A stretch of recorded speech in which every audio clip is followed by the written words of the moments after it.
Hello guys, कैसे आप लोग। मैं रजनीश गुरु एक बार पुनः आप लोगों का एक्सेलेंस क्लासेस के यूट्यूब चैनल पर स्वागत करता हूं। दोस्तों, कोरोना महामारी के समय में आप अपने घर पर रहे, सतर्क रहे, सुरक्षित रहे और घर पे जम के तैयारी करें। आज हम आप लोगों के बीच गति के समीकरण के बीच में अंतर लेकर आया हूं, जो बेसिकली जो हम लोगों का होता है, जो v equal to U plus AT, S equal to U T plus half AT square, B square equal to U square plus 2s। यह किसका समीकरण है? वेग समय को बताता है कि विस्थापन समय को बताता है कि विस्थापन वेग को बताता है। इसमें बहुत प्रॉब्लम आ रही है आजकल। तो इस प्रॉब्लम को आखिर निजात कैसे पाना है, कोई एक कॉन्सेप्ट तो चाहिए। तो आज उसी के लिए हम एक कॉन्सेप्ट आप लोगों के बीच लेकर आया हूं। अगर आप लोगों को यह कॉन्सेप्ट अच्छा लगे तो हमें कमेंट करके जरूर बताइएगा। चलते हैं हम लोग अपने मुख्य मुद्दे पे। दोस्तों, किसी भी समीकरण को फाइंड आउट करने के लिए आपको हम एक बात बता रहे, उसको ध्यान में रखना है। आपको किसी भी इक्वेशन में u को 0 मान लेना है और a को 0 मानकर उसके जगह पे वैल्यू रख देना है। मतलब u का वैल्यू और a का वैल्यू 0 मान के वहां रख देना है। बाकी जो टर्म वहां से आपको बच जाएगा वो आपका वह समीकरण दर्शा देगा। जैसे यहाँ पे आपका इक्वेशन है v, तो v तो आपको v ही लिखना होगा। u आपका 0 है, नहीं लिखेंगे। a आपका 0 है, नहीं लिखेंगे। बच गया आपका t। तो मैंने इस इक्वेशन में u और a को 0 रखा तो मेरा v और t बचा। तो v और t मतलब v वेलोसिटी और t टाइम। तो यह जो इक्वेशन है वो दर्शा दिया मेरा समय और वेग को, मतलब वेलोसिटी और टाइम को। एक ही कॉन्सेप्ट मित्रों याद रखना है, जो इनिशियल वेलोसिटी u को 0 कर लेना है एंड एक्सेलरेशन a को 0 कर लेना है। उस दोनों का वैल्यू वहां नहीं लिखना है। बाकी जो टर्म वहां पे बचा हुआ उसको लिख लेना है। वो जो टर्म बचा वही आपका इक्वेशन को डिफाइन कर देगा, वही आपका इक्वेशन बता देगा। मेरे मित्रों भाइयों, ये u आपका 0 रखा, मैंने a 0 रखा, बाकी हमको बचा यहाँ से b और t, वो आपका रिजल्ट दे दिया। यही कॉन्सेप्ट है। अगला क्वेश्चन में भी देखेंगे, एक क्वेश्चन से काम नहीं चलेगा। चलते हैं नेक्स्ट वाले पे। s equal to U T plus half A T square. मैंने क्या बोला आपको शुरू में ही, जो u को 0 रखो, a को भाई 0 रखो,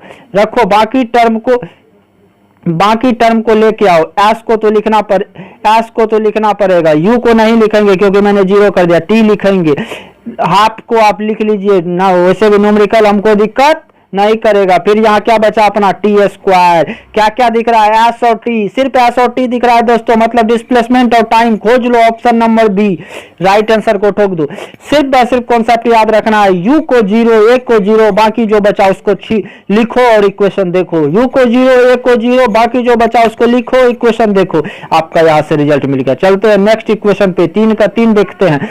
फिर भी वही कॉन्सेप्ट याद रखना है दोस्तों, भी u आपका 0, a आपका 0, बचा हुआ टर्म को लिखो, b स्क्वायर, u को नहीं लिखो क्योंकि 0 कर दिया, 2 लिखो, a को नहीं लिखो, 0 कर दिया, s लिखो, v और s वेलोसिटी और डिस्प्लेसमेंट, ऑप्शन नंबर सी देखो। मित्रों, यही कॉन्सेप्ट ध्यान में रखना है। इनिशियल वेलोसिटी u को 0 मान लेना है, एक्सेलरेशन a को 0 मान लेना है, बाकी जो टर्म है उसको छाप देना है, तुरंत आपको रिजल्ट मिल जाएगा। ये वेग समीकरण यानी कि गति ऑफ मोशन के 3 इक्वेशन थे जिसको हम लोगों ने बारीकी से देखा। अब मेरे मित्रों और भाइयों जो इस वीडियो को देख रहा है, उन्हें मेरे ख्याल से गति के समीकरण बताने में दिक्कत नहीं आएगी। अगर आएगी तो एक ही कॉन्सेप्ट याद रखना है, u0 a0, बाकी जो है उसको लिखो, इक्वेशन देखो। 4 पॉइंट में इक्वेशन समाप्त। u0 a0, बाकी जो बचा उसको लिखो, इक्वेशन देखो। चलते हैं इसके रिगार्डिंग कुछ क्वेश्चन की ओर। क्वेश्चन जैसे दिया हुआ है, जो 5 केजी का वस्तु 40 न्यूटन के बल लगाने से त्वरण का मान ज्ञात करे। तो यहाँ पे आपका दिया हुआ है, मास दिया हुआ है मित्रों 5 और एफ दिया हुआ है मित्रों आपका 40 और ए मित्रों बोल रहा है आपका वाट। तो आप तो जानते ही है मेरे मित्रों, F equal to M A, तो A इक्वल टू मित्रों क्या होगा, F बाय एम। F आपका कितना 40, m कितना 5, 40 भागा 5 8 metre per second square. Option number A ठोकिए, आगे देखना ही नहीं है। और एक बात और देख लेना है, एसआई यूनिट, अगर एसआई यूनिट में होर फेर हो गया तो न्यूमेरिकल वैल्यू सही रहने के बावजूद भी मित्रों गलती हो जाएगा। तो एसआई यूनिट तो ध्यान में रखना है, जिसके लिए मैंने बहुत सारे प्रीवियस वीडियो एसआई यूनिट के रिगार्डिंग बनाया हुआ है, तो आप लोग वहां से देख सकते हैं। चलते हैं मित्रों नेक्स्ट क्वेश्चन की और। वेग में समय परिवर्तन की दर क्या होगा? What is the rate change of velocity with respect to time? आपसे पूछ रहा है मित्रों जो v बाय टी क्या होगा? ये a होता है, मतलब एक्सेलरेशन। एक्सेलरेशन जो होता है वो होता है the rate change of velocity with respect to time. तो आंसर तो आपका त्वरण हो गया। आइए इसके कुछ ऐसा यूनिट देख लेते हैं। तो वेलोसिटी का ऐसा यूनिट अपना होता है मीटर पर सेकेंड और टाइम हो गया सेकेंड। तो आपका जो यहाँ से हो गया साइड वो हो गया मीटर पर सेकेंड स्क्वायर, या इस बाय को हटा दीजिएगा तो मीटर पर सेकेंड -2। और डायमेंशन को जब देखेंगे तो वेलोसिटी का डायमेंशन एल बाय टी या बाय टी, और इस टी को लिखिएगा तो एल टी -2 या एल बाय टी पावर 2। तो वेग में समय परिवर्तन की दर जो होता है मित्रों वो आपका दिखाता है त्वरण को। चलते हैं नेक्स्ट क्वेश्चन की ओर। कह रहा यदि कोई वस्तु 5 सेकंड में अपनी वेग 10 मीटर पर सेकंड से 20 मीटर सेकंड कर लेता तो उसका त्वरण क्या होगा? मतलब आपका यहाँ पे समय दिया हुआ है 5 सेकंड, इनिशियल वेलोसिटी दिया हुआ है 10 मीटर पर सेकंड और फाइनल वेलोसिटी दिया हुआ है 20 मीटर पर सेकंड और त्वरण मांग रहा है। तो आइए अब आपका यहाँ से टाइम जो है मित्रों वो दिया है 5, इनिशियल वेलोसिटी u दिया है आपका 10, फाइनल वेलोसिटी v दिया है आपका 20। तो आप जानते हैं एक्सेलरेशन मेरा a जो होता है वो v minus u by t। तो वैल्यू रखिए ना भैया 20 माइनस 10 बाय 5। 20 में से 10 गया तो बच गया 10 बटा 5, मतलब 2 मीटर पर सेकेंड स्क्वायर, क्योंकि मैंने अभी तुरंत त्वरण का साइन देखा था मीटर पर सेकेंड स्क्वायर। चलते हैं मित्रों नेक्स्ट क्वेश्चन की ओर। किसी भी वस्तु का क्या शून्य नहीं हो सकता है?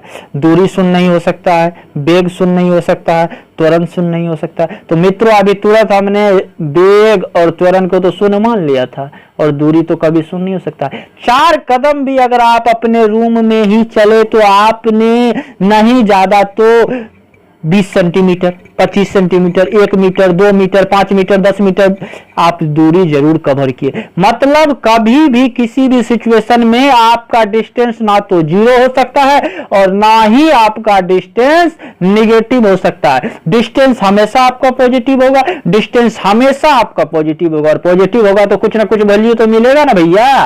तो दैट मींस आपका क्या 0 नहीं हो सकता है? तो वो टर्म आपका है distance. Distance never be 0 nor be negative.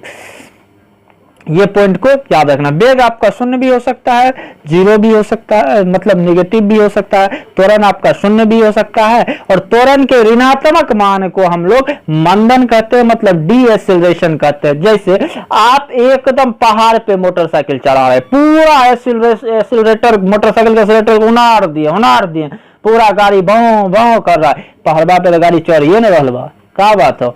मतलब वहां पे आपका काम डी एक्सेलरेशन है, त्वरण नीचे क्यों जा रहा है? एक्सेलरेटर ले रहा है आगे की ओर, गाड़ी जा रहा है पीछे की ओर, मतलब क्या डी एक्सेलरेशन में भैया। समझ में आ गया ये बात। चलते हैं मित्रों नेक्स्ट क्वेश्चन की ओर। वेग और समय का गुणनफल आपको देता है, मतलब वेग और समय का गुणनफल। वेग जो होता है मेरा वो होता है displacement by time into time. तो अब यहां से देखिए वेग मेरा हो गया आपको displacement by time into time. वेग और समय का गुणनफल तो टाइम कट गया, क्या बच गया आपका डिस्प्लेसमेंट। और डिस्प्लेसमेंट मतलब किसी भी वस्तु द्वारा तय की गई न्यूनतम दूरी होती है, मतलब दूरी है तो इसका SI यूनिट आपका मीटर हो जाएगा और डायमेंशन सिर्फ व सिर्फ L हो जाएगा, क्योंकि सिर्फ व सिर्फ आपने यहाँ पे क्या कवर किया? लेंथ कवर किया। ठीक है मित्रों।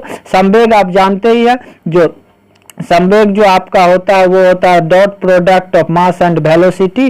और संवेग को हम लोग संवेग को P से लिखते हैं और P इक्वल टू मेरा होता है m इंटू भी। SI यूनिट की जब इसका बात किया जाए तो मास का SI किलोग्राम और वेलोसिटी का SI मीटर पर सेकेंड। और दूरी तो आप लोग जानते ही है, जो किसी वस्तु द्वारा तय की गई लंबाई दूरी कहलाती है और दूरी का SI यूनिट भी मीटर होता है। और डायमेंशन की बात जब किया जाए तो ये L होता है। वही संवेग की अगर डायमेंशन की बात किया जाए तो मास को हम लोग m ही से डिनोट करते हैं और वेलोसिटी आपका L mLT, ये T को ऊपर लेके चले जाएगा तो mLT -1। चलते हैं मित्रों नेक्स्ट क्वेश्चन की और।